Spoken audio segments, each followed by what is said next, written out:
Jangan lupa like, komen, dan subscribe channel YouTube TVRI Bengkulu, serta nyalakan lonceng notifikasinya.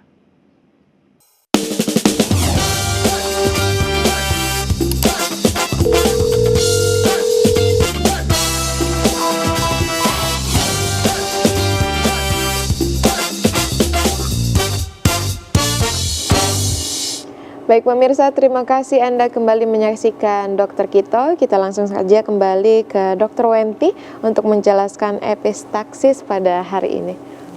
Kita langsung ke slide lagi ya.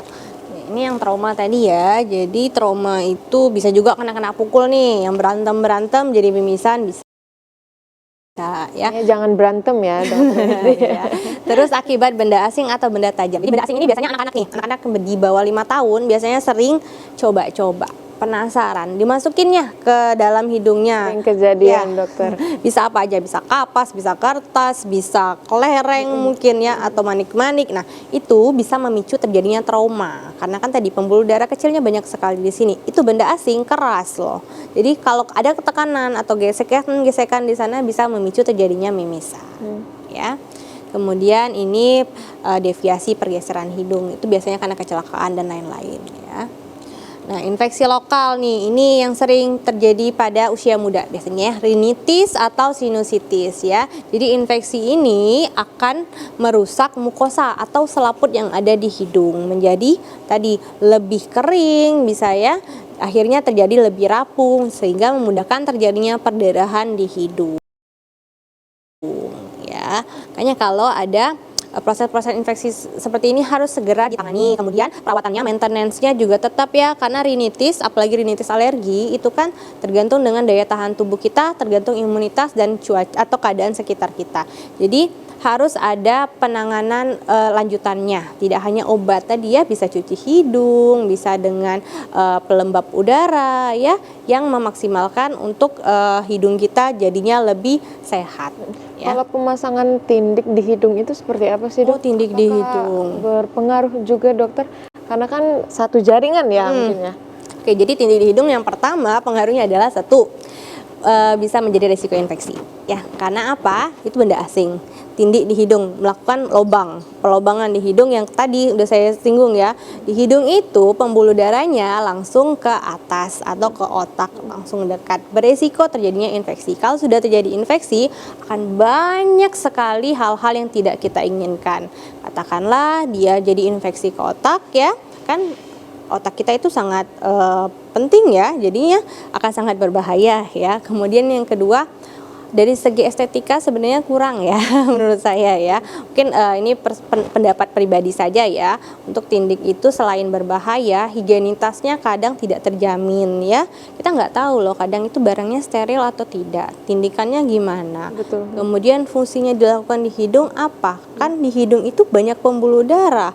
Kalau di telinga, di bagian telinga pada perempuan itu di lobulus. Lobulus itu tidak ada pembuluh darahnya sedikit ya.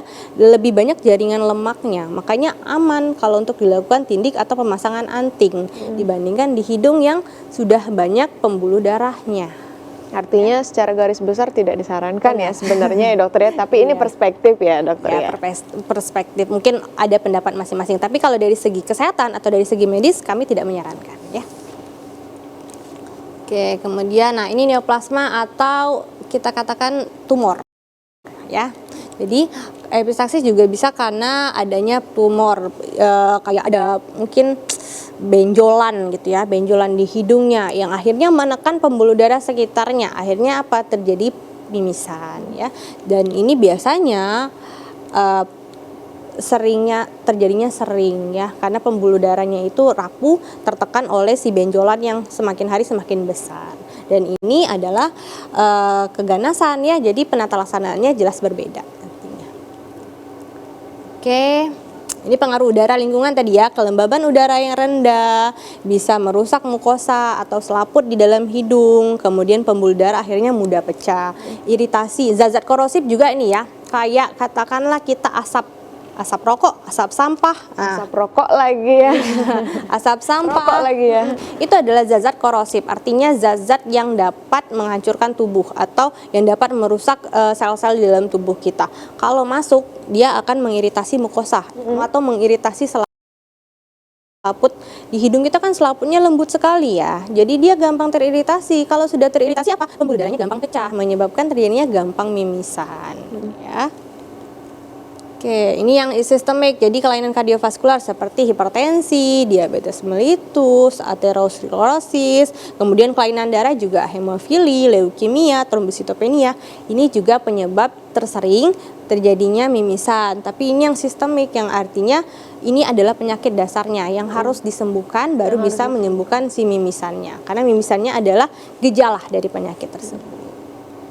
Oke, ini gambaran klinisnya ya.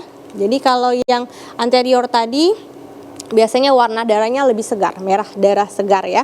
Karena kan fresh nih dari hidung kita yang di bagian Anterior depan. itu yang depan ya, dokter ya. Anterior yang bagian Darahnya depan. lebih fresh. Lebih fresh karena kan langsung nih nggak masuk ke saluran cerna dulu ya. Jadi langsung pecah, langsung netes. Nah, jadi warnanya lebih segar ya. Tapi biasanya tidak terlalu banyak ya.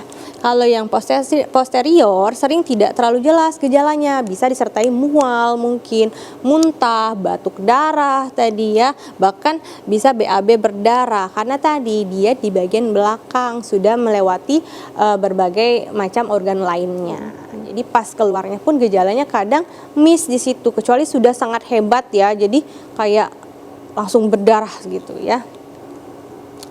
Oke, ini pada anak ya, epistasis pada anak ini berhubungan dengan kebiasaan mengkorek hidung. Sebenarnya udah kita bahas ya ini tadi. Jadi pencegahannya mungkin nanti akan lebih rinci dijelaskan oleh Dr. Elsa ya. Paling sering pada tadi aktivitas dan perubahan cuaca kalau pada anak-anak. Jadi kalau pada anak-anak sering mimisan, nggak usah takut dulu ya, ibu-ibu jangan cemas dulu. Pertama harus dilakukan adalah hentikan perdarahannya. Kemudian harus identifikasi perdarahannya itu karena apa. Ya, apakah karena dikorek-korek atau karena kena pukul temannya atau karena apa. Jadi harus diidentifikasikan. Kalau sudah ditekan, nggak berhenti-berhenti juga, segera ke vaskes terdekat nantinya ya. Oke, ini pada dewasa udah tadi kita bahas. Oke, mungkin nanti akan dilanjutkan sama Dr. Elsa. Oke, terima kasih Dr. Wenti. Kita kembali ke Dr. Elsa. Kalau untuk ini kan banyak macamnya ya dokter ya, tadi ada tumor segala macam. Tapi kalau untuk sinusitis seperti apa dokter? Apakah berpengaruh? Sinusitis itu tadi ya, kan kalau pada orang sinusitis itu rentan sama alergi juga. Alergi juga berarti ada kata-kata tis, berarti sudah ada tanda-tanda infeksi atau peradangan di sana. Nah, tergantung lagi apa sebatas mana infeksinya itu di sekitar hidungnya. Kalau memang sudah mulai menginvasi bagian-bagian pembuluh darahnya, peradangannya juga sudah mulai menginvasi bagian pembuluh darahnya yang tadi udah kita bahas, yang bagian anterior yang sangat komplit ya, dia seperti anyaman seperti itu, yang kisel bah itu mungkin bisa terkena mimisan. Cuman biasanya sih kalau sinusitis dia keluhannya itu bukan kemimisan ya, lebih ke nyeri ketika menunduk, sujud dan keluar cairan seperti itu. Kalau mimisan ada, cuman tidak terlalu sering hubungannya dengan sinusitis. Dan Dr. Wenti juga sempat menyampaikan dengan penekanan pada saat pendarahan. Penekanan seperti apa yang biasanya harus diedukasikan kepada pemirsa di rumah? Apakah ditekan menggunakan tangan saja atau harus nunduk atau seperti apa, Dr. Wenti? Oke, itu sebenarnya nanti ya ada gambarnya, sama mungkin akan dipraktekkan lagi sama Dr. Elsa gimana lebih rincinya. Jadi sebenarnya penekanannya itu nggak, kalau kata orang dulu ya harus mendongak. Nah, itu yang salah ya, itu mitos ya. Jadi nggak boleh, malah harus menunduk. Kenapa? Kalau harus menunduk karena supaya si darahnya tadi tidak masuk ke dalam ya. Jadi harus dikeluarkan. Itu yang pertama. Nanti selanjutnya kita bahas di selanjutnya. Karena penasaran ya sebenarnya bagaimana sih cara penanganannya, langsung saja kita kembalikan ke Dr. Elsa. Silakan Dr. Elsa. Nah, saya bagian yang penanganan ya, penanganan awal pada epistaxis. Jadi, gambarnya di bawah ya. Jadi kan untuk penanganan awal itu seperti yang Dr. Wenti bilang, kita harus tahu sebenarnya ini adalah pendarahan yang depan atau pendarahan belakang. Tetapi pada prinsipnya epistaksis atau mimisan yang depan anterior maupun yang belakang yang posterior, penanganan awal yang harus diketahui oleh orang awam itu yang begini ya. Yang begini kita ulang dari sini ya, dan gini. Jadi kayak yang digambar anatominya tadi kan ada Dr. Wenti slide-nya anatomi. Kalau yang depan itu kan benar-benar di bagian di sini ya. Puncak hidung kita itu di kiri kanannya dekat dengan yang kiri kanan hidung ini ya. Apa bilangnya, cuping hidung ya, cuping hidung. Jadi kalau terjadi mimisan pada seseorang atau pada anak atau orang tua dan sebagainya, itu hal yang pertama dilakukan adalah memencet bagian antara dua sisi kanan kiri ini. Jadi dipencet di sini ya sampai benar-benar tertutup atau seseorang itu tidak bisa bernapas melalui hidung. Kalau dari sini, dokter, dari Boleh depan? dari Boleh. sini, tapi agak di atas sedikit ya, agak di atas, jadi di sini ya. Jadi sudah ditekan seperti itu sampai benar-benar tadi satu prinsipnya, seseorang itu tidak bisa bernapas melalui hidung ya. Jadi nafasnya lewat mulut saat dilakukan penekanan itu. Nah, posisinya gimana dok? Posisinya itu yang benar adalah duduk. Seseorang itu duduk dengan tegap seperti ini, terus kepalanya itu agak menunduk, condong ke depan. Itu yang idealnya. Banyak kesalahan yang kata Dr. Wenti tadi, banyak yang bilang harus mendongak seperti ini ya. Itu sebenarnya tidak disarankan. Karena apa? Takutnya mimisan itu kan dia sebenarnya di depan ya, kalau yang anterior. Atau terserah lah, mau yang anterior atau posterior di belakang. Takutnya ketika seseorang itu lagi mimisan, terus dia mendongak, nanti mimisan itu akan jatuh ke belakang. Di tenggorokan kita ini, di belakang ini kan ada dua saluran. Saluran pernafasan dan saluran untuk cerna atau tenggorokan, seperti itu ya.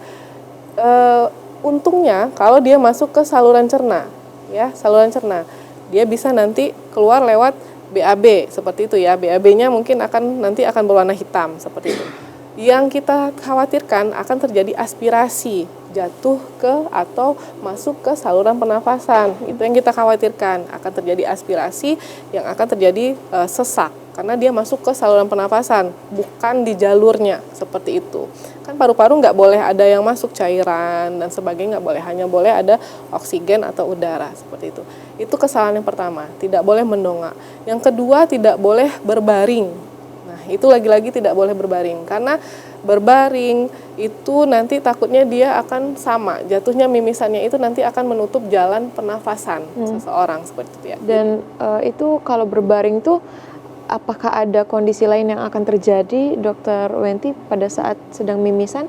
Akan kita bahas setelah jeda pariwara berikut ini, pemirsa. Jangan kemana-mana, terus saksikan Dokter Kita.